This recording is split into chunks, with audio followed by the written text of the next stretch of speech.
Hi అండి, welcome back to Karthikeya real stories. అందులో Kusuma thoughts. Men మగవాళ్ళ గురించి లాస్ట్ పార్ట్ 1లో తెలుసుకున్నాం. కొంచెం ఇంకా కొంచెం పాపం వాళ్ళ గురించి తెలుసుకున్నాం.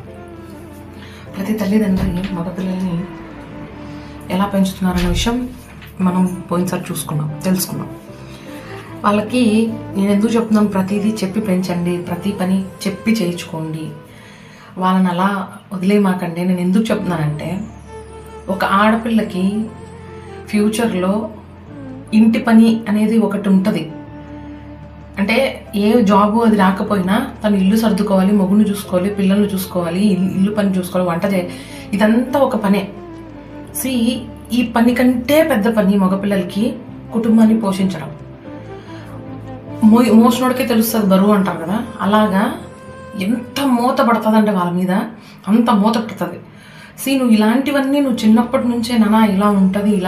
మీ ఇంట్లో కష్టం లేకపోవచ్చు, అయినా చెప్పండి. కష్టం గురించి పిల్లల దగ్గర చెప్పండి. ఇలా ఉంటుంది లైఫ్, ఇలా ఉంటుంది. పెళ్లి ముందు నాన్న ఇలా కాలేజ్కి వెళ్ళి ఇలా చేసుకొని వచ్చేవారు. పెళ్లి చేసుకున్న తర్వాత మేము చిన్న చిన్న కష్టాలు పడ్డాం నాన్న. లైఫ్ అంటే ఒకేలా ఉండదు, ఇలాగే ఉండదు. మీరు చిన్నప్పటి నుంచి ఏదైతే చెప్పి పెంచుతారో పిల్లలు అలాగే పెరుగుతారు. ఏం పర్లేదు, బండ్లు వేసుకొని తిరగండి.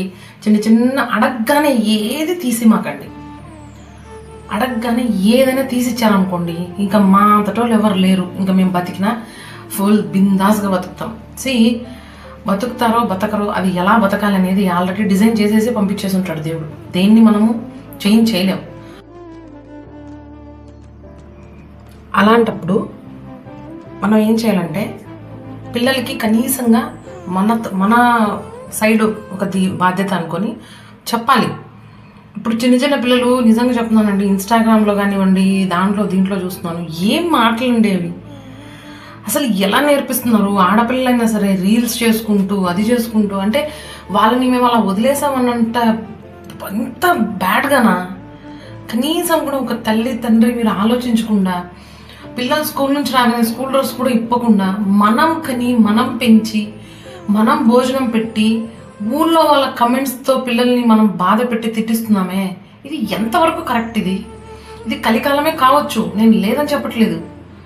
కానీ మనం ఏం చేస్తున్నాం మన పిల్లల కోసం? ఏంది ఇది?